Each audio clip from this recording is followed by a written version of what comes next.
Aujourd'hui, Martin, le Saint-Évêque de Tours, est entré dans le repos. Au ciel, il a été accueilli par les anges. Au nom du Père, et du Fils, et du Saint-Esprit. Amen. La grâce de Jésus notre Seigneur, l'amour de Dieu le Père, et la communion de l'Esprit Saint soient toujours avec vous et avec votre esprit. Frères et sœurs bien-aimés, en ce 11 novembre, nous faisons mémoire avec toute l'Église de Saint-Martin de Tours. Bien sûr, en ce 11 novembre, nous rendons grâce aussi pour la paix et pour tous les soldats qui ont œuvré et qui œuvrent toujours pour que nous puissions vivre en liberté et dans la paix.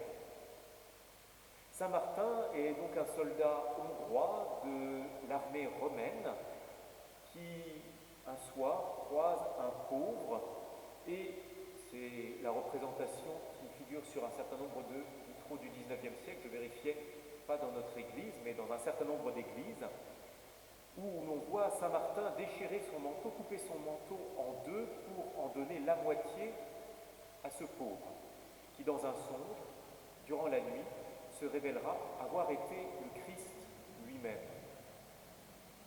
En fait, Saint Martin a donné la totalité du manteau qui lui appartenait.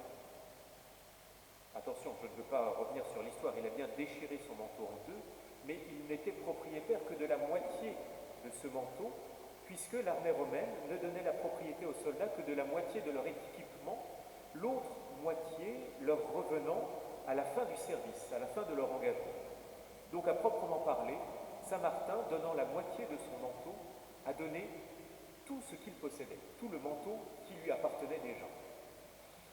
Grande générosité de cet homme qui a été ensuite nommé évêque de Tours, qui a fondé là-bas, à Ligugé, le premier monastère d'Occident et qui a, à proprement parler, participé à l'évangélisation de la Touraine et même des régions voisines, une partie de l'Aquitaine, l'Auvergne, la Saintonge. Saint Martin de Tours est mort en 397, donc le 11 novembre. Sans plus tarder, entrons dans la célébration de l'Eucharistie en reconnaissant que nous sommes pécheurs.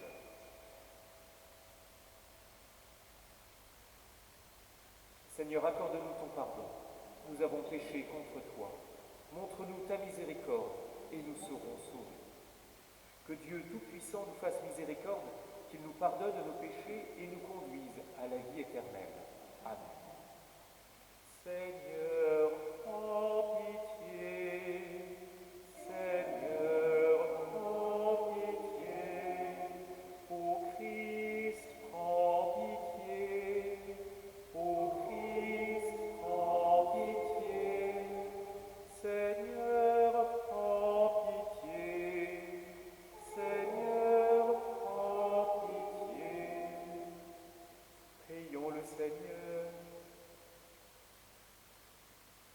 Dieu qui as été glorifié par la vie et la mort de l'évêque Saint Martin, renouvelle en nos cœurs les merveilles de ta grâce, si bien que ni la mort ni la vie ne puissent nous séparer de ton amour.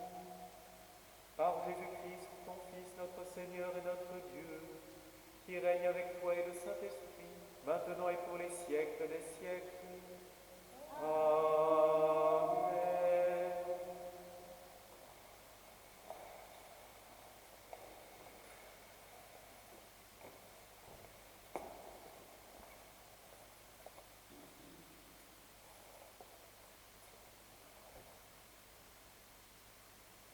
Lecture de la lettre de saint Paul apôtre à Tite. Bien-aimés, rappelle à tous qu'ils doivent être soumis aux gouvernants et aux autorités, qu'ils doivent leur obéir et être prêts à faire tout ce qui est bien, qu'ils n'insultent personne, ne soient pas violents, mais bienveillants, montrant une douceur constante à l'égard de tous les hommes. Car nous aussi, autrefois, nous étions insensés, révoltés, égarés, esclaves de toutes sortes de convoitises et de plaisirs. Nous vivions dans la méchanceté et la jalousie. Nous étions odieux et remplis de haine les uns pour les autres.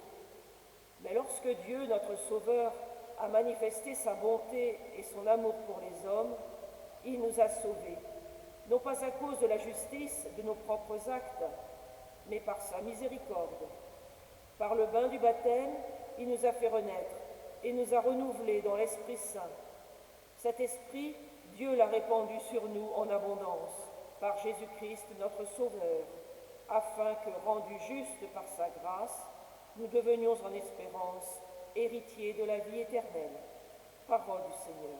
Nous rendons grâce à Dieu. Le Seigneur est mon berger, rien ne saurait me manquer. Le Seigneur est mon berger, rien ne saurait me manquer. Le Seigneur est mon berger, je ne manque de rien. Sur des prés d'herbes fraîches, il me fait reposer. Le Seigneur est mon berger, rien ne saurait me manquer. Il me mène vers les eaux tranquilles et me fait revivre. Il me conduit par le juste chemin pour l'honneur de son nom. Le Seigneur est mon berger, rien ne saurait me manquer.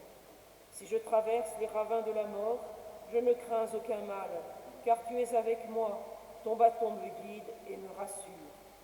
Le Seigneur est mon berger, rien ne saurait me manquer. Tu prépares la table pour moi devant mes ennemis. Tu répands le parfum sur ma tête, ma coupe est débordante. Le Seigneur est mon berger, rien ne saurait me manquer. Grâce et bonheur m'accompagnent tous les jours de ma vie. J'habiterai la maison du Seigneur pour la durée de mes jours. Le Seigneur est mon berger, rien ne saurait me manquer.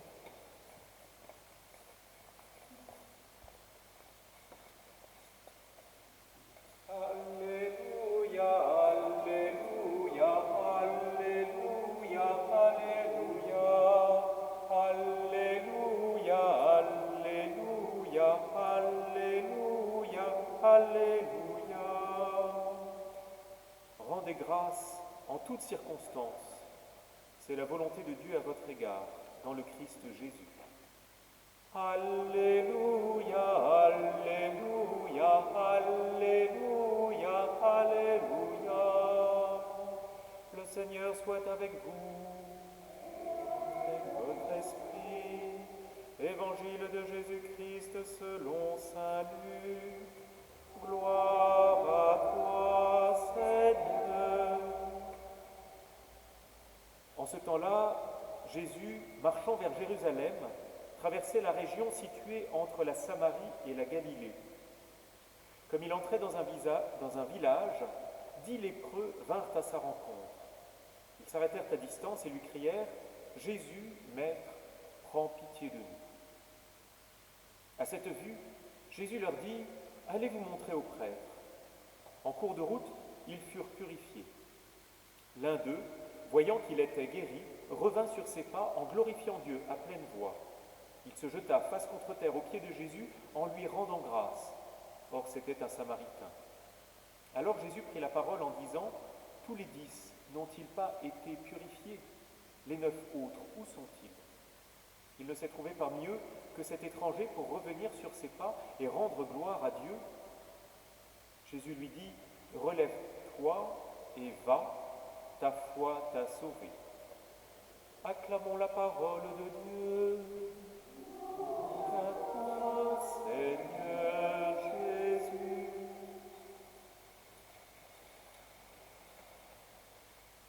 Sur les 10 lépreux, un seul prend le temps de l'action de grâce. Un seul prend le temps de remercier. Les 10 autres n'ont-ils pas été purifiés? Les 9 autres n'ont-ils pas été purifiés? Où sont-ils? Ont-ils pris conscience de ce qui leur était arrivé? Ont-ils pris conscience de la grâce qui leur avait été faite? Prendre le temps de remercier, prendre le temps de rendre grâce, implique d'abord de prendre le temps de prendre conscience des grâces que Dieu nous fait. Dieu nous sauve, Dieu nous pardonne nos péchés, Dieu nous guérit. Encore aujourd'hui, Dieu fait grâce. Encore aujourd'hui, Dieu fait grâce en permettant de guérir. Bien sûr, il y a l'œuvre des hommes, et dans toute maladie, dans la plupart des maladies, comme singulièrement dans la maladie qui nous touche ou qui touche peut-être davantage notre pays en ce moment,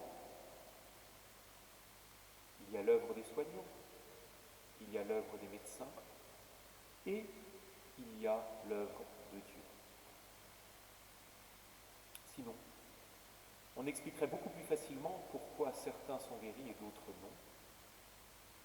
Sinon, assurément, puisqu'on a toujours la prétention de faire mieux que Dieu, tous seraient guéris. Or, certains meurent. Prenons conscience, nous qui sommes vivants, que nous sommes guéris. Prenons conscience, pour nous qui peut-être avons traversé l'épreuve de la maladie, de l'œuvre de Dieu dans cette rémission. Et prenons le temps de l'action de grâce, de rendre grâce à Dieu, de le remercier. Aujourd'hui, c'est le 11 novembre. Aujourd'hui, nous fêtons l'armistice de la Grande Guerre, la fin des hostilités. Et nous pouvons rendre grâce pour la paix. Nous pouvons rendre grâce parce que quand il y a une guerre, que l'on est en situation de guerre, on n'aspire qu'à une seule chose, c'est la paix. Et lorsque l'on est en paix, lorsque la paix est revenue, on prend conscience d'une seule chose, c'est que la paix n'est pas simplement l'absence d'hostilité, mais que la paix véritable, implique la réconciliation parce qu'elle implique de construire un avenir commun. Prendre le temps de l'action de grâce, c'est nous souvenir de la grâce qui nous est faite dans cette paix. C'est nous souvenir de la grâce qui nous est faite d'une paix véritable et d'une paix réconciliée en Europe aujourd'hui. Si nous ne prenions pas le temps de la paix, le temps de prendre conscience de cette paix, alors à quoi bon les monuments aux morts? Nous avons dans notre Église un monument aux morts qui rappelle cette litanie de ceux qui sont morts pour que nous vivions dans la paix et dans la liberté, de ceux qui sont morts de notre paroisse.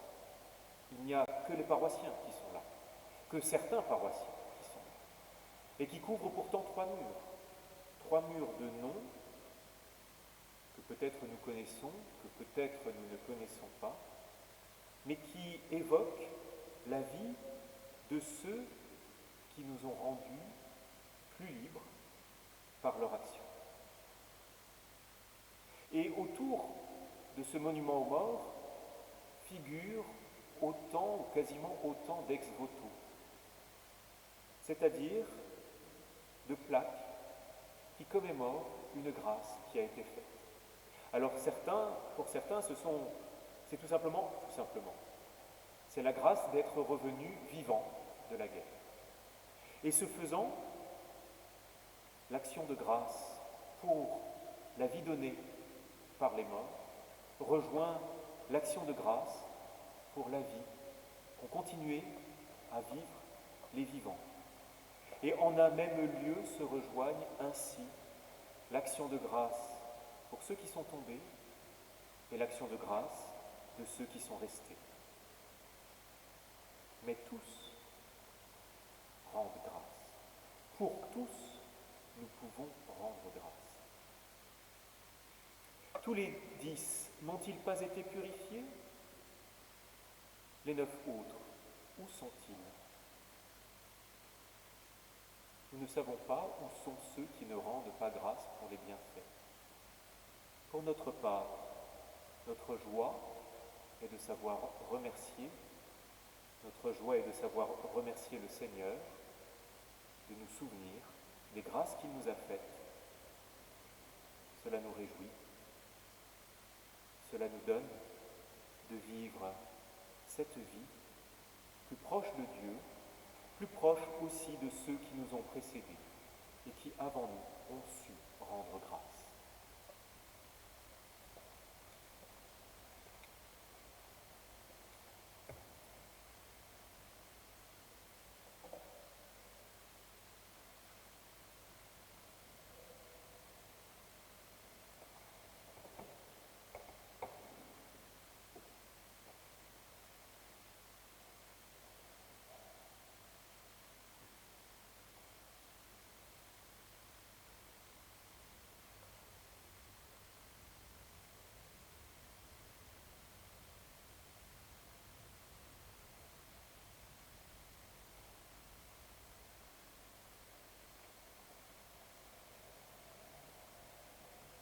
Seigneur, Dieu de l'univers, toi qui nous donnes ce pain, fruit de la terre et du travail des hommes. Nous te le présentons, il deviendra le pain de la vie.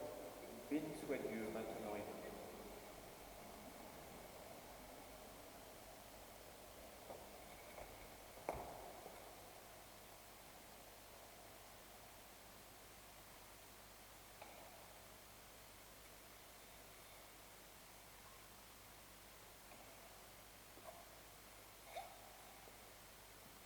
Tu es béni, Seigneur, Dieu de l'univers, toi qui nous donnes ce vin, fruit de la vigne et du travail des hommes.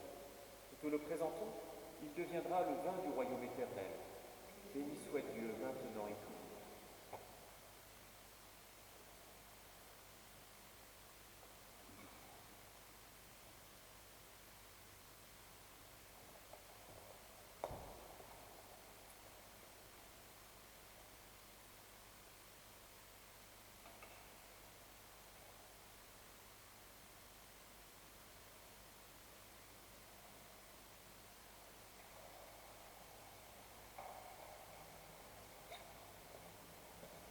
Prions ensemble au moment d'offrir le sacrifice de toute l'Église pour la gloire de Dieu et le salut du monde. En ce jour où nous fêtons Saint Martin, sanctifie Seigneur cette offrande, qu'elle nous aide toujours à marcher vers toi, à travers les épreuves et les joies de cette vie, par Jésus le Christ, notre Seigneur. Amen. Le Seigneur soit avec vous et avec votre esprit. Élevons notre cœur, nous le tournons vers le Seigneur. Rendons grâce au Seigneur notre Dieu, cela est juste et bon. Vraiment, il est juste et bon de te rendre gloire, de t'offrir notre action de grâce toujours et en tout lieu. À toi, Père très saint, Dieu éternel et tout-puissant, par le Christ notre Seigneur. En célébrant aujourd'hui la fête de Saint-Martin, nous admirons ta sollicitude pour ton Église. Par l'exemple qu'il a donné, tu nous encourages. Par son enseignement, tu nous éclaires. À sa prière, tu veilles sur nous. C'est pourquoi, avec tous les anges et tous les saints, nous proclamons ta gloire en chantant. Saint, Saint, Saint, le Seigneur, Dieu de l'univers, le ciel et la terre sont remplis de ta gloire. Hosanna au plus haut des cieux. Béni soit celui qui vient au nom du Seigneur. Hosanna au plus haut des cieux. Père infiniment bon, toi vers qui montent nos louanges, nous te supplions par Jésus-Christ, ton Fils, notre Seigneur, d'accepter et de bénir ces offrandes saintes. Nous te les présentons avant tout pour ta Sainte Église catholique, accorde-lui la paix et protège-la, daigne la rassembler dans l'unité et la gouverner par toute la terre. Nous les présentons en même temps pour ton serviteur, le pape François, pour notre évêque Michel, et tous ceux qui veillent fidèlement sur la foi catholique reçue des apôtres. Souviens-toi, Seigneur, de tes serviteurs, de Charlène et Maria, et de tous ceux qui sont ici réunis, dont tu connais la foi et l'attachement. Nous t'offrons pour eux, ou ils t'offrent pour eux-mêmes et tous les leurs ce sacrifice de louange, pour leur propre rédemption, pour le salut qu'ils espèrent, et ils te rendent cet hommage à toi, Dieu éternel, vivant et vrai. Dans la communion de toute l'Église, nous voulons nommer en premier lieu la bienheureuse Marie, toujours vierge, mère de notre Dieu et Seigneur Jésus-Christ, Saint Joseph, son époux, les saints apôtres et martyrs, Pierre et Paul, André, Jacques et Jean, Thomas, Jacques et Philippe, Barthélemy et Matthieu, Simon et Jude, Lin, Clay, Clément, Sixte, Corneille et Cyprien, Laurent, Chrysogone, Jean et Paul, Paume et Damien, Martin et Élisabeth de Hongrie. Accorde-nous par leur prière et leur mérite d'être toujours et partout fort de ton secours et de ta protection. Voici l'offrande que nous présentons devant toi, nous tes serviteurs et ta famille entière. Dans ta bienveillance, accepte-la. Assure toi-même la paix de notre vie, arrache-nous à la damnation et reçois-nous parmi tes élus. Sanctifie pleinement cette offrande par la puissance de ta bénédiction. Rends-la parfaite et digne de toi. Qu'elle devienne pour nous le corps et le sang de ton Fils bien-aimé, Jésus-Christ, notre Seigneur. La veille de sa passion, il prit le pain dans ses mains très saintes et les yeux levés au ciel, vers toi, Dieu son Père tout-puissant. En te rendant grâce, il le bénit, le rompit et le donna à ses disciples en disant « Prenez et mangez-en tous. Ceci est mon corps, livré pour vous.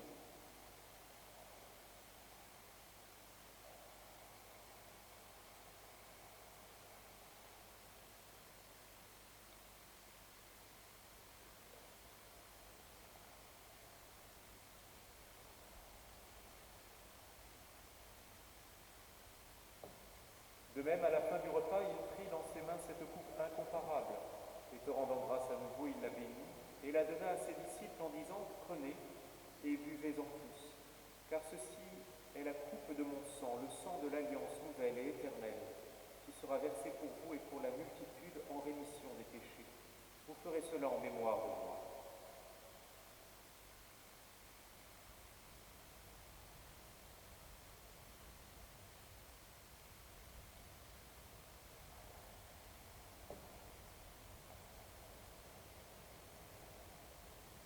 Quand nous mangeons ce pain et buvons à cette coupe, nous célébrons le mystère de la foi.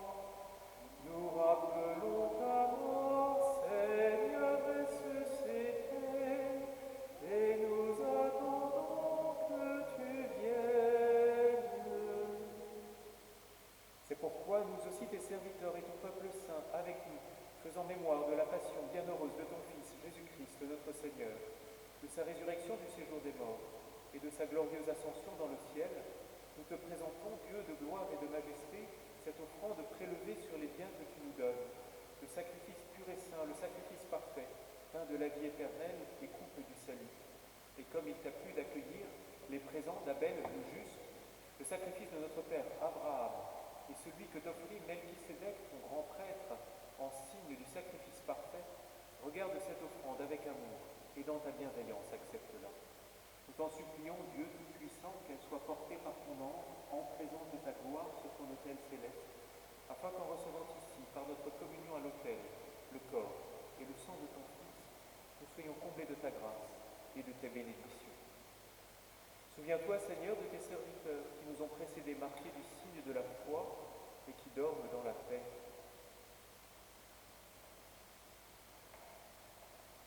Souviens-toi de tous ceux qui ont porté l'uniforme pour la liberté de leurs concitoyens. Pour eux et pour tous ceux qui reposent dans le Christ, nous implorons ta bonté. Qu'ils entrent dans la joie, la paix et la lumière. Et nous, pécheurs, qui mettons notre espérance en ta miséricorde inépuisable, admets-nous dans la communauté des bienheureux apôtres et martyrs, de Jean-Baptiste, Étienne, Matthias et Barnabé, et de tous les saints. Accueille-nous dans leur compagnie, sans nous juger sur le mérite, mais en accordant ton pardon par Jésus-Christ notre Seigneur. C'est par lui que tu ne cesses de créer tous ces biens, que tu les bénis, leur donnes la vie, les sanctifies, et nous en fais le don. Par lui, avec lui et en lui, à toi, Dieu le Père Tout-Puissant, dans l'unité du Saint-Esprit, tout honneur et toute gloire pour les siècles des siècles.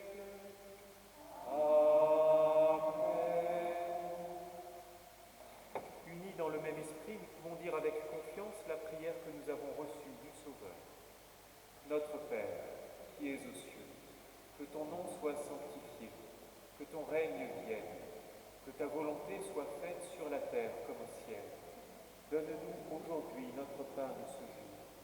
Pardonne-nous nos offenses, comme nous pardonnons aussi à ceux qui nous ont offensés, et ne nous laisse pas entrer en tentation, mais délivre-nous du mal. Délivre-nous de tout mal, Seigneur, et donne la paix à notre temps.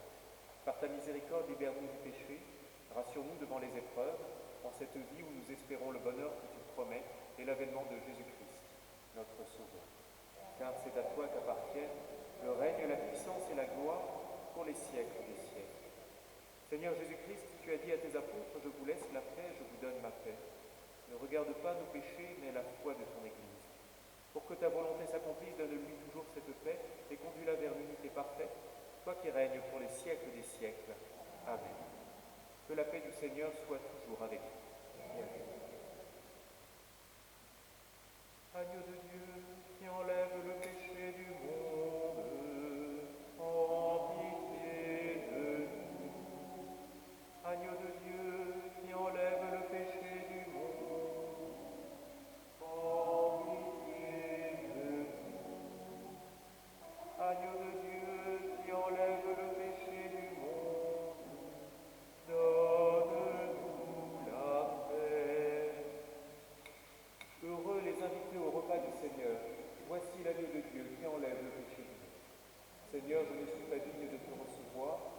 seulement une parole et je serai guéri.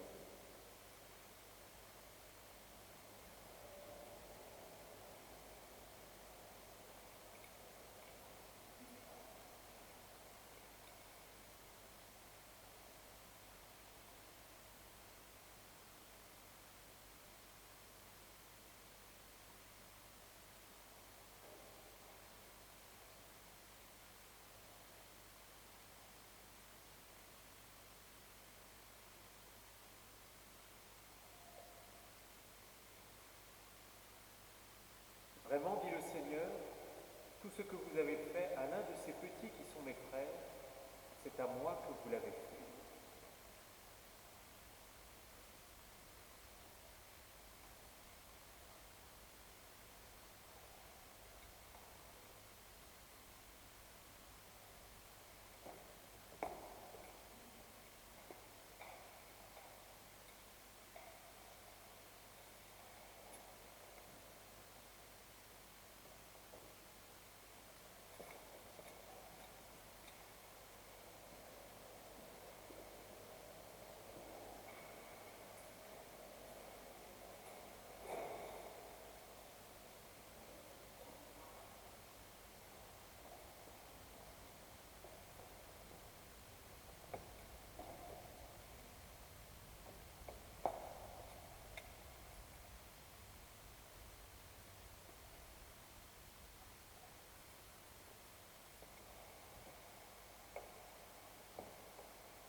Prions le Seigneur. Toi qui nous as nourris, Seigneur, par le sacrement de l'unité, fais-nous vivre en parfait accord avec toi, pour qu'en imitant Saint Martin dans le don total qu'il te fit de lui-même, nous soyons heureux de t'appartenir vraiment par Jésus le Christ, notre Seigneur. Amen. Le Seigneur soit avec vous et avec votre esprit, et que Dieu Tout-Puissant vous bénisse, le Père, le Fils et le Saint-Esprit. Amen. Allez dans la paix du Christ, nous rendons grâce.